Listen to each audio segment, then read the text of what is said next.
আমার জামাই ওনার বউকে নিয়ে একটা বাচ্চা রেখে আর দুইটা বাচ্চার মাকে নিয়ে ভেঙে গেছে 15 বছরের সংসার রেখে। আমার ওয়াইফ ওনার হাজবেন্ডের সাথে আমার দুইটা বাচ্চা রেখে চলে গেছে। আর আপনারা দুজন কি এখন সম্পর্কে?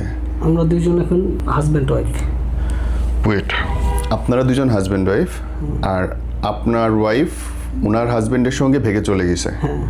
আপনার হাজবেন্ড ওনার ওয়াইফকে নিয়ে ভেগে গেছে, আপনাদের দুজনেরই বেবি হয়েছে। তো চক্কর দেওয়া গল্প, আমি চাই এটা শোনেন এবং তাদের মুখ থেকে তাদের জীবনের তাদের বলা ঘটনাগুলো শোনেন, মানে মাথাটা ঘুরবে আপনার যে কোত্থেকে কি হইতেছেন। সতর্ক হওয়ার জন্য তো অবশ্যই ভিডিওটা দেখবেন এবং আমি অনুরোধ করতে চাই ভিডিওটা শেয়ার করবেন যেন মানুষ বোঝে যে জামানা কত বেশি বদলায় গেছে এখন।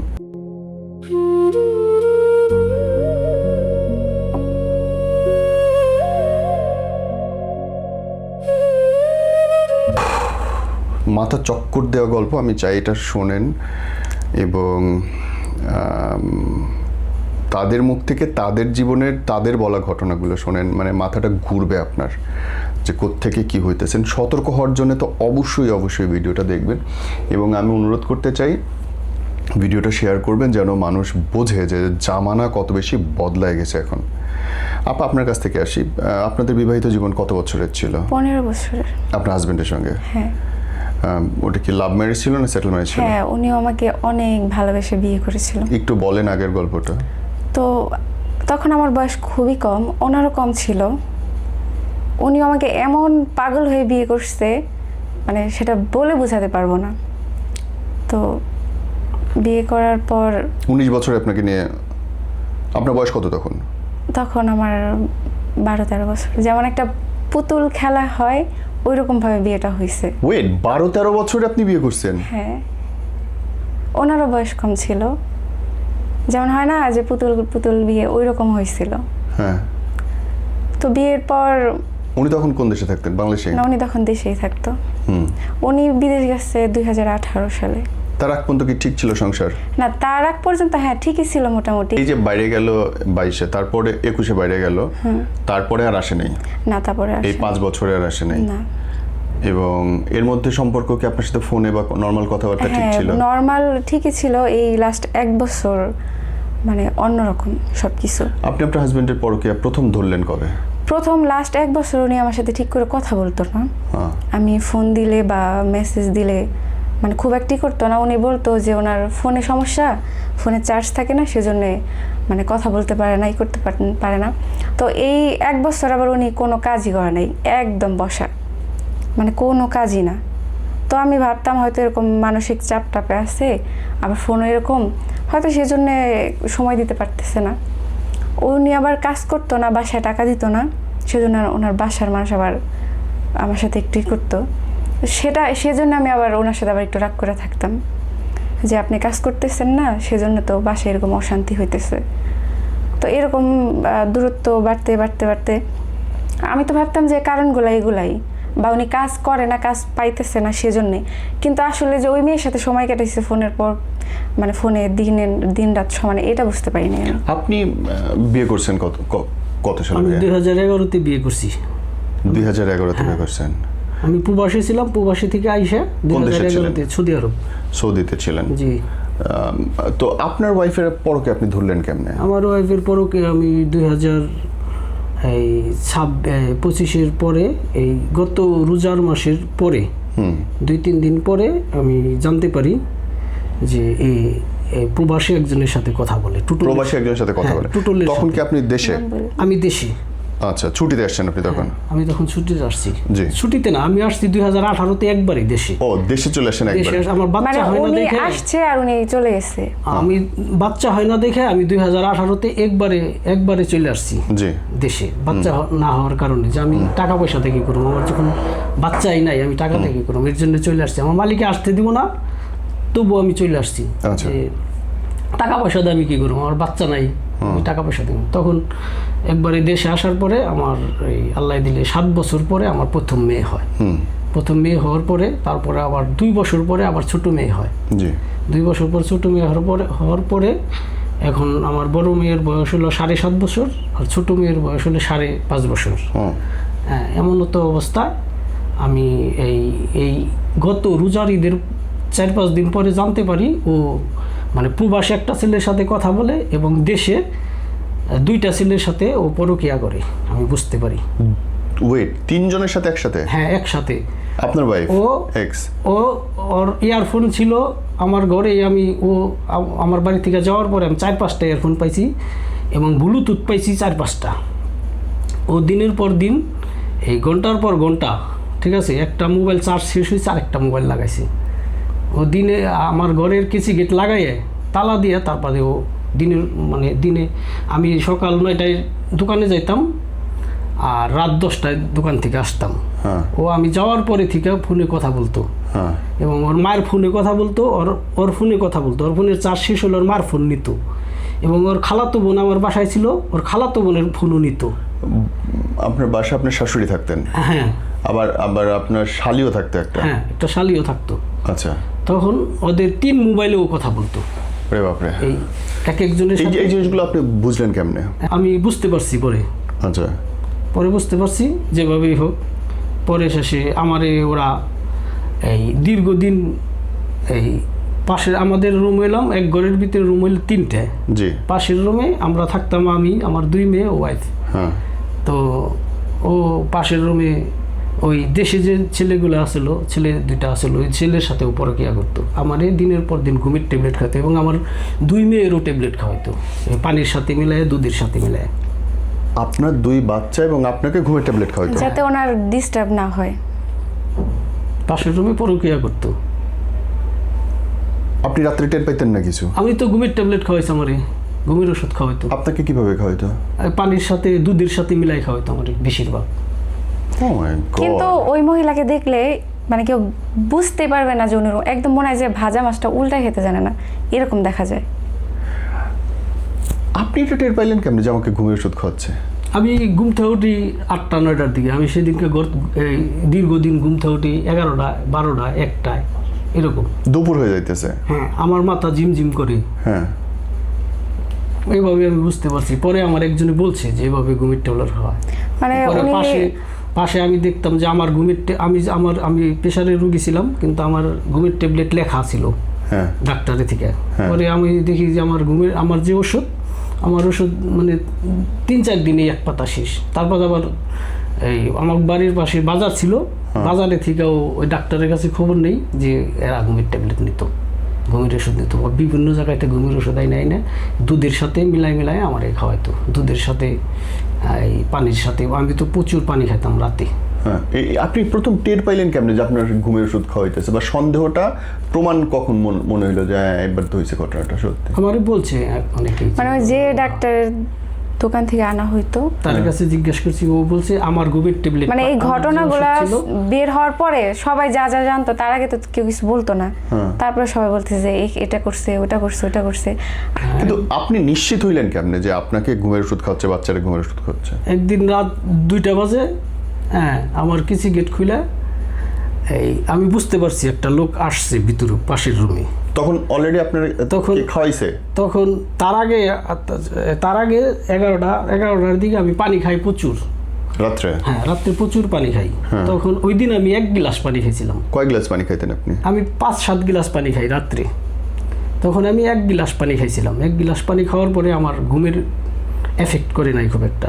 খাটের ভিতরে আমার 2 বাচ্চা, আমার ওয়াইফ, আমি ওই পাশে, আমার বাচ্চা 2জন মাঝখানে আর আমার ওয়াইফ এই সাইডে। তো ও মানে 4-5 বার এইভাবে উঠছে, মানে দরজা খুলে ও ওই রুমে যাইব, আর ওই রুম থেকেও ফিসফাস ইশারা করতেছে, ও যাইতে পারতেছে না। আর আপনি এটা বুঝতেছেন কিন্তু নড়তে পারতেছেন না? হ্যাঁ, আমি বুঝতেছি যে ও ওই রুমে থেকে ডাকে বা ও 4-5 বার উঠছে। আমি মানে ওই দিনকে আমার ঘুমিয়ে খুব একটা এফেক্ট করে নাই। এই জন্য আমি বুঝতে পারলাম ও রাত এই 2টা বাজে ঢুকছে ওই রুমে, 5:30 বাজে 2টা আজান হয়েছে তাও যায় না। তার বাদে 5:30 বাজে 3টা আজান হওয়ার পরও বেরিয়ে গেছে রাগ করে। ওই ছেলেটা চলে গেছে, ও যখন যায় নাই ওই রুমে। তারপরে আমি বুঝতে পারলাম যে আমার ওয়াইফ পরকীয়া করে, এবং পরে বুঝতে পারলাম যে আরও 2টা ছেলে আছে পরকীয়া করে। তাইলে আপনি যখন জানতেছেন আপনার পাশের রুমে পরকীয়া করা ছেলেটা আসছে, আপনি জাননি কেন তখন সেখানে? আমি যাইনি কারণ এসে কি আমি ওদের হাতে নাতে ধরুম, ওই রুমে ঢুকলে আমি ওদের ধরুম। কিন্তু সেই দিনে সে আর ওখান থেকে যায় নাই। না, তার মানে সে আর যাইতে পারে নাই। কে আমার ওয়াইফ আর ওই রুমে যাইতে পারে নাই, বুঝা হলাইছে যে আমি চেতন। ও মানে উনিও টের পাইছে যে আপনি চেতন, হ্যাঁ। এবং উনি ফোনও ইউজ করতে পারতেছেন না তখন। হ্যাঁ, বুঝতে পারছি। তো আপা, আপনি কখন শিওর হইলেন যে আপনার হাজবেন্ড উনার বউ নিয়ে চলে গেছে? এই ঘটনাটা তো আমি জানার আগে ওনারা জানছে যে আমার হাজবেন্ডের সাথে ওনারা ওয়াইফ। এই কাণ্ড কি ভাইয়া? আপনি কিভাবে টের পেলেন যে এই বোনের ইয়ে নিয়ে হাজবেন্ডই আপনার ওয়াইফের সঙ্গে পরকীয়া করছে? আমি আগে জানছি ওই এই আমার ওয়াইফের সাথে কথা বলে। কিভাবে জানছেন? ফোনে। মানে আপনি জানলেন কেমনে যে ওই লোকে? আমার ওয়াইফই বলছে যে ওর সাথে সম্পর্ক ছিল, এবং এটা নিয়ে পারিবারিকভাবে আমার শ্বশুর শাশুড়ি আইসা সেরে মানে আমার এটা মূলত জানতে পারছে ওনার ছোট মেয়ে বলে দিছিল যে মা কার সাথে আমার জানি ছোট সারাদিন মেয়ে কথা বলছিল বলে। যে কার সাথে জানি এই মা সারাদিন কথা বলে। তখন আমার শ্বশুর শাশুড়ি আইসা আমার ওয়াইফকে শাসন করে। ও মানে পারিবারিক সালিশ একবার হয়ে গেছে? হ্যাঁ, একবার না 2বার হয়েছে সালিশি নে, মানে পারিবারিক আর কি। হ্যাঁ, তখন আমি জানতে পারি ওই বলছে যে আমার ওর সাথে সম্পর্কই বলছে। হ্যাঁ, সৌদি আরব। তারপরে ফোন নাম্বার নিছেন আপনি? আমি দীর্ঘ 3 দিন ওরে কোরআন শরীফ ছোঁয়াই আমি কথা বলছি। কোরআন শরীফও হাত দিয়ে ধরে বলছি যে আমি ওর সাথে আর কথা বললাম না, কিন্তু কোরআন শরীফ হাত দিয়ে ধরার 10 মিনিট পরেই যায় আবার ওই ছেলের সাথে কথা বলছি। আমি এইভাবে 3 দিন ওরে কোরআন শরীফ ছোঁয়ায় কথা বলেছি যে ওর সাথে আর কথা বলো না। হ্যাঁ, ও বলছে আর জীবনেও কথা বললাম না, কিন্তু 3 দিন কোরআন শরীফ ছোঁয়ানোর পরও যে তার সাথে আবার কথা বলছে, রিলেশন রাখছে। এবং আমার 2 মেয়ের মাথা ছোঁয়ায়ও 2 দিন বলাইছি যে ওর সাথে আর সম্পর্ক রেখো না, তুমি যা করছাও আমি তোমার সব কিছু মাফ করে দিব, কিন্তু আমার মেয়ে 2টার মুখের ধরে তাকাইয়া তুমি আমার সংসারটা করো। কিন্তু ও মানে নাই। আমার 2 মেয়ের মাথা ছোঁয়াইছি 2 বার, আমার কোরআন শরীফ ছোঁয়াইছি 3 বার, কিন্তু ওরা এই কোরআন শরীফ এবং আল্লাহরে ওরা 2 জনের একজনও বিশ্বাস করে না। আপনি শিওর হইলেন কেমনে যে ইনার হাজবেন্ডের সঙ্গে ভেগে গেছে? হ্যাঁ, আমি শিওর হয়েছি ওই যে ফোনে করছে। আমি ওর সাথে একদিন কথাও বলছি, ওর কাছে একদিন আমি ক্ষমাও চাইছি, মাপও চাইছি, ওর পাই ধরছি। কার? এই ছেলেটার, যে ছেলেটা আমার ওয়াইফকে নিয়ে গেছে। তার কাছে ক্ষমা চাইছেন? হ্যাঁ, আমি তার কাছে ক্ষমা চাইছি যে আমাদের 2টা বাচ্চা আছে, আপনারা যা করছেন আমারে আপনি মাফ করে দেন, মাফ করে দিয়ে আমার সংসার আপনি ভাঙেন না, আমার সংসার আমারে করতে দেন, আপনার সংসার নিয়ে আপনি সুখী থাকেন, আমার সংসার নিয়ে আমার সুখী থাকতে দেন। কিন্তু তারপরও তারা কিন্তু যেদিন সম্পর্ক থেকে চলে গেল বোন, সেই দিনের কাহিনীটা আমাকে একটু ক্লিয়ার করেন। যখন নাকি জানতে চলে যায়, মানে আমার হাজবেন্ডও নাই, 19 তারিখ থেকে রুমে থেকে গায়েব হয়ে গেছে, আবার ওই মেয়েটাও নাই। তো ওই মানে 20 তারিখে শোনার পরে আসি, আমি ভাবছি যে ও ফিরে আসবে, হয়তো লুকায় টুকায় আসছে, ফিরে আসবে। পরে এরকম করতে করতে 4-5 দিন পর ও ফোন দেয়, ও নিজের থেকে ফোন দেয়। এর মধ্যে ওর ফেসবুক নাম্বার সব কিছু বন্ধ। আমি তো ওর খুঁজতেছি। আপনি তো পাগল হয়ে যাওয়ার কথা যে স্বামী কই গেল। হ্যাঁ, আমি তো ওর খুঁজতেছি। আমি মানে একভাবে মনে করি যে না, ও চলে গেছে, ওই মেয়ের সাথে আবার না যায় নাই, ও হয়তো রাগ করে কোথাও লুকায় আছে। আমি ওর বন্ধু, মানে যেহেতু কাছে নাই, দূরে, তারপরও যতগুলারে আমি চিনি জানি সবাইরে নক করতেছি যে ওর পাসপোর্ট নাম্বারটা আমার ছিল না, যে ওর পাসপোর্ট নাম্বারটা আমাকে কেউ একটু ব্যবস্থা করে দেন, আমি খোঁজ দিয়ে দেখি যে ওর দেশে আসছে কিনা। পরে খোঁজ নিতে নিতেই আপনার ওই ফোন দেয় নিজে যে আমি চলে আসছি। আমি জিজ্ঞেস করছি আপনি এটা কেন করলেন? সে আমাকে উত্তর দিচ্ছিল তুমি আমাকে রাগাইলা কেন? আপনি এটা করছেন তো আমি রাগ করবো না, আপনার তো উচিত ছিল আমাকে মানানো। মানে সে উল্টা আমাকে আরো দোষ দিতেছে, তুমি আমাকে রাগাইলা কেন? সেদিনকে মানে ওই যে ওই মেয়ের সাথে যে সম্পর্ক, এটা জানার পর আমি মানে সিনক্রেট কেন করলাম, রাগারাগি কেন করলাম, এটা আমার দোষ হয়েছে। সে নাকি এর জন্যে সব কিছু করছে। তো ওই 19 তারিখ মানে ওই ফোন দেওয়ার পরে তো আমি বলতেছি আচ্ছা, আপনি চলে যাওয়ার পরে আমি বলতেছি আপনি যেটা করছেন আমি মেনে নিব, তো আপনি ফিরে আসেন, ওই মেয়েকে ছেড়ে চলে আসেন। তো অলরেডি 4 দিন আপনার হাজবেন্ড আরেকজনের সঙ্গে ঘুমাইতেছে, বিয়েও করছে। আমি বলছি আমার কোনো সমস্যা নাই, আপনি আসেন, ফিরে আসেন, আমি সব মেনে নিব, ওই মেয়েকে ছেড়ে আপনি চলে আসেন। তো উনি আমি বলছি আপনি যদি না আসেন আমি কিন্তু বিয়ে করে নিব, যদি আপনি না আসেন। কারণ এটা তো আমার পক্ষে মানা কোনোভাবেই সম্ভব না যে আপনি অন্য কোনো মেয়ে নিয়ে থাকবেন, আমি মানে আপনার জন্য থাকবো। আমি রাগ করে বলতেছি যে আপনি না আসলে কিন্তু আমি বিয়ে করে নিব। তো এটা বলার পর সে সত্যি আসে। আমি ভাবছি সে হয়তো তার ভুলটা বুঝতে পারছে। তো আসার পর 2 দিন থাকে বাসায়। 2 দিন থাকে, যেদিন আবার চলে যায় ওই দিনটাতে সে আমাকে মানে জড়াই ধরে বলছে আচ্ছা যেটা হবার হয়েছে মানে সব ঠিক হয়ে যাবে, ঠিক করে নেবে। আমি তো ভাবছিলাম যে হয়তো সে সত্যি ফিরে আসছে আর কখনো যাবে না। তো ওই দিন রাত চলে যায়, আমাকে বললো যে না সব ঠিক হয়ে যাবে, পরে কি করবো এটা নিয়ে ভাবি, যেহেতু বিদেশ থেকে একেবারে চলে আসছি।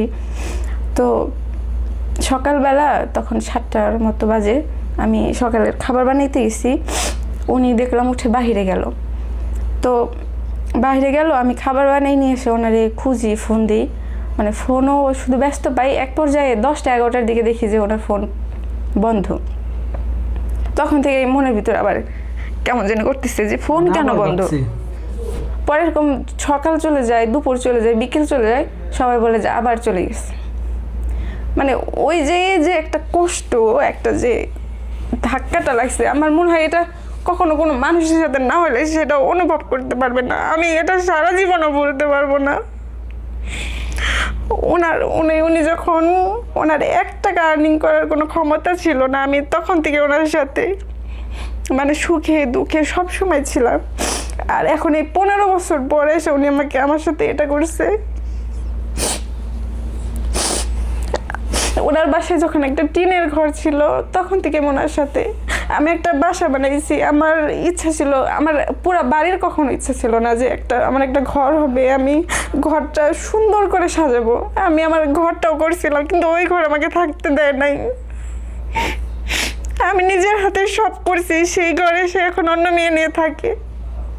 এদিকে সে আমাকে বুঝাইতো সে আমাকে খুব ভালোবাসে। কেউ কোনো বুঝতেই পারে নাই যে, আমিও বুঝতে পারি না সে আমার সাথে এরকমটা করবে। মানে এত ভালোবাসা দেখাইছে, আসলে ওগুলো সব মিথ্যা ছিল, এটা আমি কখনো বুঝতে পারি নাই। ও তারপরে সেকেন্ডবার চলে যাওয়ার পরে কি আবার আসছিল? না, সেকেন্ডবার চলে যাওয়ার পর তারপর আমি বলছি আপনি তাও আসেন, আমি সহ্য করতে পারতেছিলাম না, আমার এত পরিমাণের কষ্ট হইতেছিল যে আপনি তাও আসেন, আমি শুধু আপনারই চাই, আমি কোনো কিচ্ছু চাই না। তো সে বলে কি তুমি আমার সাথে আসো, আমার সাথে একবার দেখা করো। তো আমার তখন কোনো হুঁশ ছিল না, আমার শুধু তারই লাগতো। তো সে ডাকার পরে আমি সবার নিষেধ, সবাই বলছে ও কিন্তু আর ঠিক হবে না, তুই কিন্তু ওর কাছে আর যাস না। সবাই পুরা এলাকার মানুষ, তার বাবা মাও বলছে, কিন্তু আমি তো আমার মনটা মানাইতে পারতেছি না, আমার তো তারই লাগবে। তো এরপরে সে ডাকার পরে আমি তার সাথে দেখা করতে যাই, যদি বলে বা আমাকে দেখে তার মায়া হয় সে যদি ফিরে আসে। পরে আমি যাই, সে আমাকে রেস্টুরেন্টে নেওয়ার কথা বলছিল। সে ওই মেয়ের সাথে যে বাসায় থাকে সে আমাকে ওই বাসায় নিয়ে গেছে। তো নিয়ে যাওয়ার পর ওইটা তো আরও বেশি কষ্টদায়ক, মানে চোখের সামনে এসে অন্য মেয়ের সাথে আছে, সে আমাকে ওই বাসায় নিয়ে গেছে, নিয়ে যে ওই বাসায় মানে 4 দিন রাখছে, আমাকে ওই বাসা থেকে আসতে দেয় না। সে ভাবছিল যে ও এগুলা দেখতে দেখতে ওর কষ্টটা সয়ে গেলে বা মেনে নিলে হয়তো আমাদের দুজনকে মেনে নিবে। তখন কই বাসা ওই মহিলা ওনার ওয়াইফও ছিল? হ্যাঁ, ওনার ওয়াইফও ছিল। মানে ওই যে বিষয়গুলা, যে ওই কষ্টগুলা, এগুলা কারোর সাথে না হলে সে কখনোই কোনো কিছু বুঝতে পারবে না। তার বলছি যে আপনি তাহলে আচ্ছা ঠিক আছে, আপনি যখন তারে চাই তাহলে আপনি তারে নিয়ে থাকেন। এই যে এই 4টা দিন আপনাকে রাখলো, সে ঘুমাচ্ছে কার সাথে, আপনার সাথে না ওনার ওয়াইফের সাথে? উনি একই রুমে রাখছিল, মানে একই রুমে ছিলাম, একই বেডে? একই বেডে। উনি মাঝখানে, আপনারা দুইজন দুই পাশে? কিন্তু আমি ঘুমাইতে পারি না। আমি ওইখানে 4 দিনে মনে হয় 2-3 ঘন্টা ঘুমাইছি। আমি শুধু বলছি যে আচ্ছা ঠিক আছে আপনি ওর সাথে থাকেন, আপনি আমাকে এখান থেকে মুক্তি দেন। এটা জাহান্নামের থেকে কোনো অংশে কোনো কিছু কম না। আপনার হাজবেন্ড ওনার ওয়াইফের সঙ্গে ওনার ওয়াইফের বিছানায় শুয়ে আছে এবং আপনাকে পাশে রাখতেছে, আপনি কেন থাকতেছেন? না, আমি তো থাকতে চাই না, উনি আমাকে জোর করে রাখছে। মানে ওইটার মতো কষ্টদায়ক, যন্ত্রণাদায়ক তো পৃথিবীতে আর কোনো কিছু হইতে পারে না। হাজবেন্ডকে অন্য নারীর সাথে আপনি বিছানায় দেখতেছেন, গলায় ছুরি ধরছে না থাকলে। এদিকে সে আবার মানে এরকম করতেছে যে মানে তুমি যদি, আমি আবার বলছিলাম যে আপনি যদি মানে না আসেন আমি কিন্তু বিয়ে করে ফেলবো। মানে তার ইচ্ছা ছিল যে সে আমাদের দুজনকে নিয়ে থাকবে, তার ইচ্ছাটা এরকম ছিল। এবং আমারও বুঝায় যে তুমি আমার চেয়ে তোমারে বেশি ভালোবাসি, তুমি থাকো। আমি জানি না আমরা দুজনেই ওদের সংসার করি। মাথায় কি এর সাথে। প্ল্যানিং চলতেছিল, আপনার ওয়াইফ ওনার হাজবেন্ডকে বোঝাচ্ছে? হ্যাঁ, আমাকে বুঝাইতেছে। ওনাকে বুঝাইতেছে হ্যাঁ। যে কি হইতাছে মাথার মধ্যে? আমরা দুইজনেই সংসার করি, মানে এর সাথে দুইজনেই সংসার করি। এই ছেলেটার সাথে আমার ওয়াইফ কি মধু আছে ওনার হাজবেন্ডের? বুঝলাম না তো। তো আমি বলছিলাম যে আমি তো আর ওনাকে অন্য কোনো মেয়ের সাথে দেখে বা সতীন দেখে ওনাকে বিয়ে করে নাই। ওই মেয়ের পক্ষে এটা মানা সহজ ছিল, কারণ সে দেখছে তার বাচ্চা আসছে, বউ আসছে, এটা মেনেই তো আসছে। আমি তো আর এটা দেখে ওরা বিয়ে করি নাই, তো এটা তো আমার পক্ষে মানা সম্ভবই না। আমি কিভাবে মানে মানবো? 4টা দিন কেমনে কাটছে বোন আপনার? অনেক যন্ত্রণাদায়ক। আমি যদি পারতাম, আমার মানে অদৃশ্য হওয়ার ক্ষমতা থাকতো, আমি ওইখান থেকে ওইভাবে বের হয়ে আসতাম। কেমন মানে আমি জানি না এই প্রশ্ন আপনাকে জিজ্ঞেস করা উচিত হবে কিনা, আপনি দেখতেছেন আপনার হাজবেন্ড কারোর সঙ্গে ইন্টিমেট হচ্ছে, কাছে যাচ্ছে, হাউ ইউ টলারেট? সহ্যটা করছেন কি আপনি? মানে আমি পারতেছিলাম না। আমি তার বলতেছিলাম যে আপনি আমাকে বের হতে দেন, আমি বাসায় যে আপনার জন্য অপেক্ষা করবো, আপনি আমাকে এখান থেকে বের হতে দেন। মানে ওনার ইচ্ছা এটা যে ও যদি চোখের সামনে এগুলা দেখে তাহলে হয়তো আমি দেখতে দেখতে এটা আমি মেনে নিব বা আমার সহ্য ক্ষমতা হয়ে যাবে, সেই জন্য ও আমাকে ওই বাসায় রাখছে। আপনার সামনে কি ওনার ওয়াইফের সাথে বা ওনার নতুন বউয়ের সাথে ইন্টিমেট হয়েছে, কাছে না, আসছে, না, হাত এগুলো ধরছে, কোনো কাছে থাকছে? না, এগুলো কোনো কিছু দুইজন পাশাপাশি রাখছে, একই ঘরের মধ্যে ঘুরতেছেন আপনারা, আর দুইজন মিলে আপনারা বুঝাইতেছে? হ্যাঁ, দুজন মিলে আমাকে বুঝাইতেছে। ওই মেয়ে আমাকে বলতেছে যে তুমি ওর সাথে থাকো, আমরা একসাথে থাকি, তোমার যা আছে তোমারই থাকবে। আমাকে আমার যা আছে, আমার তো যা ছিল তো সেটা তো তুমি নিয়ে নিছো, আমার আর কি থাকবে। আপনার ওয়াইফ 2বার চলে গেল পর পর, আপনি মধ্যে খুঁজছিলেন, কথা হয়েছে তার সাথে, তার বক্তব্য কি?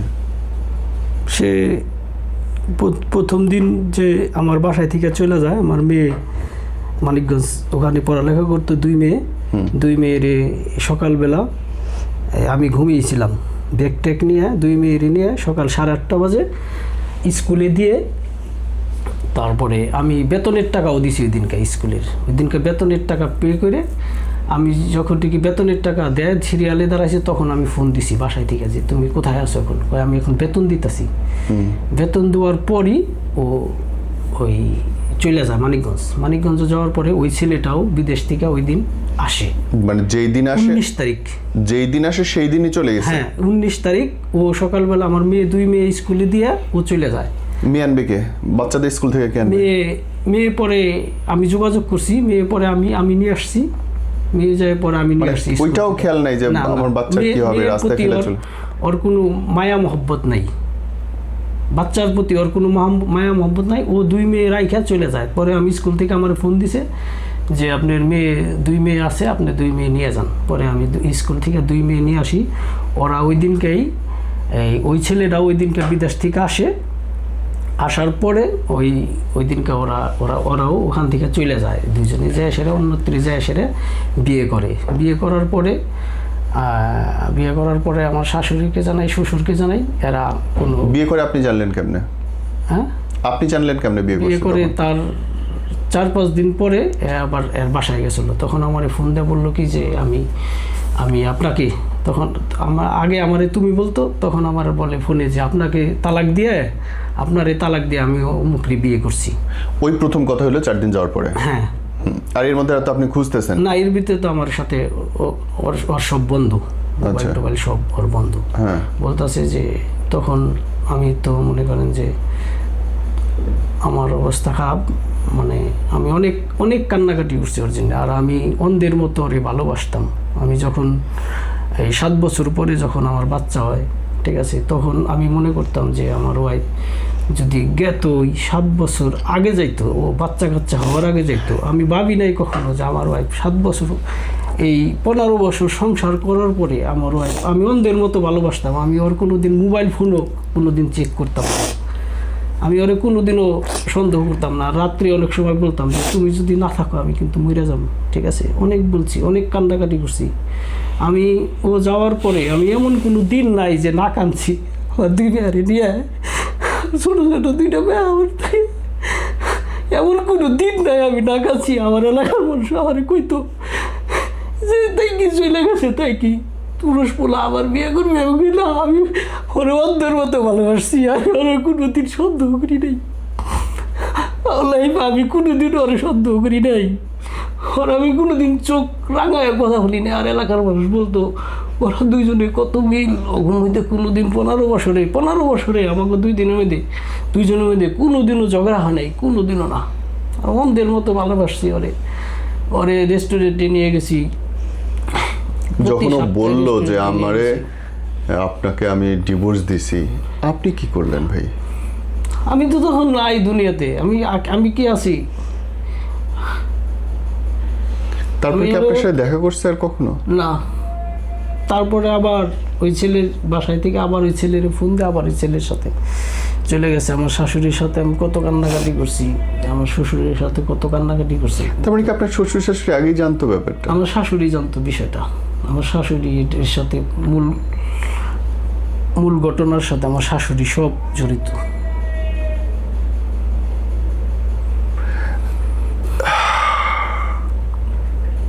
এবং লাস্ট কথা কবে হয়েছে?